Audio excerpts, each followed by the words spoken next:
기도하겠습니다. 좋으신 아버지 하나님, 오늘도 저희들에게 이 아침의 시간을 허락하여 주시고 또 주님의 말씀으로 이 하루를 출발할 수 있게 하시니 감사를 드립니다. 주님, 우리가 예수 그리스도를 통해서 어떠한 복음을 받았는지 기억하게 하시고 주님께서 가르쳐 주신 그 복음을 통해서 하나님 나라의 소망과 주님께서 보여주신 그 하나님 나라의 그 삶을 실천하며 살아가는 저희들 되게 하여 주시옵소서. 그래서 아버지 하나님, 우리의 믿음이 예수 그리스도를 드러내는 또 예수 그리스도의 성품을 닮아가는 그 형태가 되게 하여 주시고 또 우리가 살아가는 이 삶의 모습은 믿음의 모습이 무엇인지 본이 되는 삶의 자리가 되게 하여 주시옵소서. 우리 구주 예수 그리스도의 이름으로 기도드립니다. 아멘. 오늘 우리에게 주신 말씀은 데살로니가전서 2장, 본문 읽기는 2장 1절에서 8절입니다. 형제들아, 우리가 너희 가운데 들어간 것이 헛되지 않은 줄을 너희가 친히 아나니, 너희가 아는 바와 같이 우리가 먼저 빌립보에서 고난과 능욕을 당하였으나 우리 하나님을 힘입어 많은 싸움 중에 하나님의 복음을 너희에게 전하였노라. 우리의 권면은 간사함이나 부정에서 난 것이 아니오 속임수로 하는 것도 아니라 오직 하나님께 옳게 여기심을 입어 복음을 위탁받았으니 우리가 이와 같이 말함은 사람을 기쁘게 하려 함이 아니오 오직 우리 마음을 감찰하시는 하나님을 기쁘시게 하려 함이라. 너희도 알거니와 우리가 아무 때에도 아첨하는 말이나 탐심의 탈을 쓰지 아니한 것을 하나님이 증언하시니라. 또한 우리는 너희에게서든지 다른 이에게서든지 사람에게서는 영광을 구하지 아니하였노라.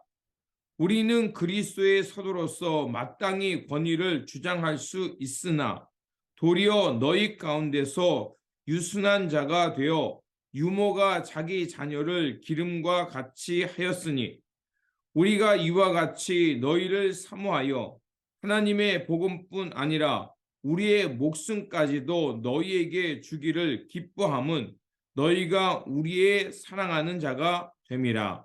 아멘. 오늘 본문 말씀은 데살로니가에서 오직 하나님만을 기쁘시게 하기 위해서 사도 바울과 그의 일행이 복음을 전했음을 전해주는 말씀입니다. 사도 바울은 실루아노와 디모데와 함께 2차 전도 여행을 하면서 이제 데살로니가 교회 데살로니가 지역에서 복음을 전하게 되었습니다. 그런데 그 기간이 길지 않았습니다. 그 기간이 길지 않게 된 것은 이제 사도 바울이 전했던 그 복음 때문에 그 동네에서 소란이 일어납니다. 그 경건한 사람과 또 사도 바울이 전했던 이 복음을 듣고 또 많은 수의 사람들이 그 그리스도의 복음을 향해 나오니까 그 모습을 보고 그 유대 공동체에 있는 사람들이 그 불량배를 고용해서 그 사도 바울의 그 복음 전도를 방해하며 그 사도 바울을 박해했습니다. 그렇기 때문에 사도 바울은 어쩔 수 없이 그 동네에 그 폭동이 일어났기 때문에 그곳을 그 밤에 급히 빠져나와야만 했습니다. 그게 사도행전 17장에 나옵니다.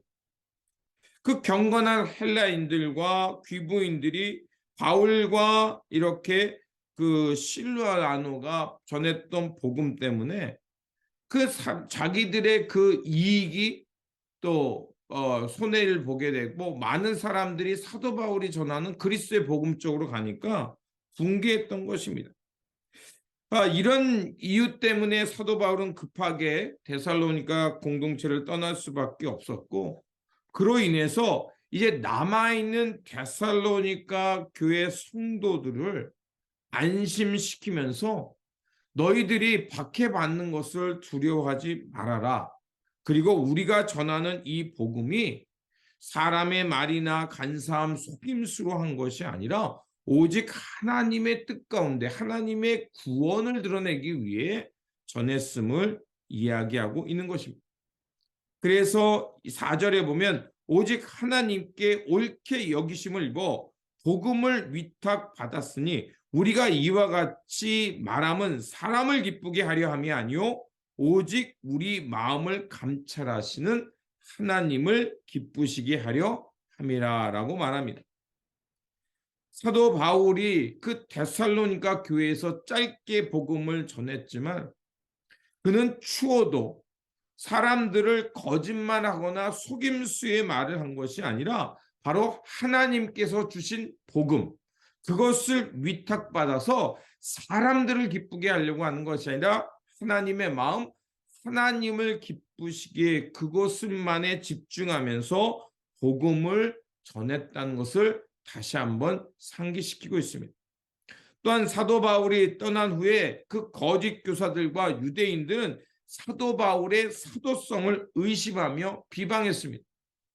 그가 사도거나 권위가 없는 가르침을 했다고 한 이유 중에 하나가 뭐냐면 봐라, 만약에 저 사람이 사도성이니까 어떤 종교적 권위를 가진 사람이라면 너희들에게 마땅히 받아야 될 그 유익과 또 너희들이 그가 누려야 될 권세가 있는데 그걸 누리지 않았다. 이런 부분, 그 부분을 가지고서 그 사도 바울의 권위를 무시하고 비난했던 것입니다. 하지만 사도 바울이 생명의 위협과 박해 속에서 복음만을 전한 것은 그것은 바로 그 복음이 너무나도 귀했기 때문이고 또 사람들에게 짐이 되지 않기 위해서 오직 그런 자기가 누릴 수 있는 권한이 있음에도 불구하고 그것을 양보했던 겁니다. 그리고 사도 바울이 어떤 심정으로 했냐면 어머니가 아기를 밤낮으로 보살피면서 어떤 보상을 바라지 않는 것처럼 자신은 그런 마음으로 복음 사역에 전념했음을 이야기하는 것입니다. 그래서 9절에 보면 형제들아 우리의 수고와 애쓰는 것은 너희가 기억하리니 너희 아무에게도 폐를 끼치지 아니하려고 밤낮으로 일하면서 너희에게 하나님의 복음을 전하였노라 라고 말합니다. 데살로니가 성도들은 사도 바울이 어떤 마음과 어떤 동기로 또 어떤 유익도 구하지 않으면서 복음만을 전하는 일에 열심을 다했음을 말해주고 있습니다. 그랬기에 이제 데살로니가 성도들도 사도 바울의 그 본 마음과 동기를 알았기에 복음에서 떠나지 않았고 고난 중에도 견디면서 예수 그리스도의 오심을 기다리며 묵묵히 믿음을 지켰습니다. 데살로니가 교회 성도들이 이렇게 묵묵히 믿음을 지키며 고난 속에서 신앙을 잃지 않았었던 그 동기는 어디에 있었을까요? 바로 2장 13절에 그 동기와 원동력을 말해줍니다. 이러므로 우리가 하나님께 끊임없이 감사함은 너희가 우리에게 들은 바 하나님의 말씀을 받을 때 사람의 말로 받지 아니하고 하나님의 말씀으로 받음이니 이렇게 나와 있습니다. 데살로니가 교회 성도들은요, 사도 바울의 그 전심, 온전한 마음으로 복음을 전하는 것을 듣게 되었고요. 그 사도 바울의 그 진심을 통해서 바로 그것을 사람의 말이 아니라 하나님의 말씀, 오늘 우리 가운데 들려오는 하나님의 음성으로 들었던 것입니다. 이렇게 그들은 박해와 고난, 또 사람들의 비판 속에서도 복음의 진리를 잃지 않고 믿음을 지키며 주님의 나라를 기다리며 그들이 신앙생활을 잘 할 수 있었던 것입니다.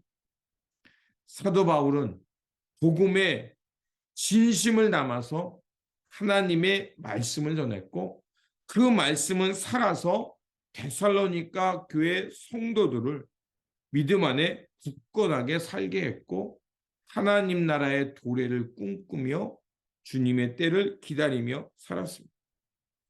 오늘 우리는 하나님의 말씀을 대할 때 어떤 마음으로 대하고 있습니까? 바라옵기는 하나님의 말씀을 듣고 대할 때마다 하나님의 뜻과 또 하나님의 우리를 향한 마음을 깨닫기를 주님의 이름으로 축원드립니다.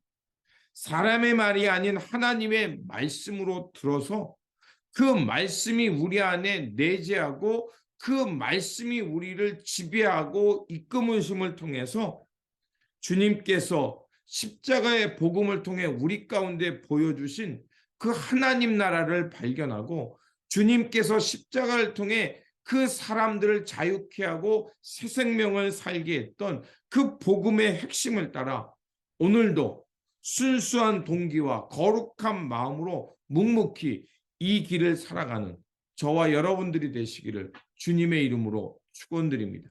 기도하겠습니다. 생명으로 인도하여 주시는 하나님, 예수 그리스도께서 걸어가신 그 복음을 통해서 우리는 하나님의 뜻과 주님의 기쁨이 무엇인지를 알게 하셨습니다. 그러하오니 주님의 복음을 붙들고 거룩한 동기를 따라서 어떠한 대가나 유익을 바라지 않고 온전하고 순전한 신앙으로 살게 하여 주옵소서. 그래서 우리가 주님의 십자가 복음을 들고 살아냈던 그 삶을 통해서 하나님 나라의 생명과 구원, 그 주님의 진정한 복음을 전하며 살아가는 전도자가 되어 살아가는 우리의 일상이 되게 하여 주시옵소서. 우리 구주 예수 그리스도 이름으로 기도드립니다. 아멘.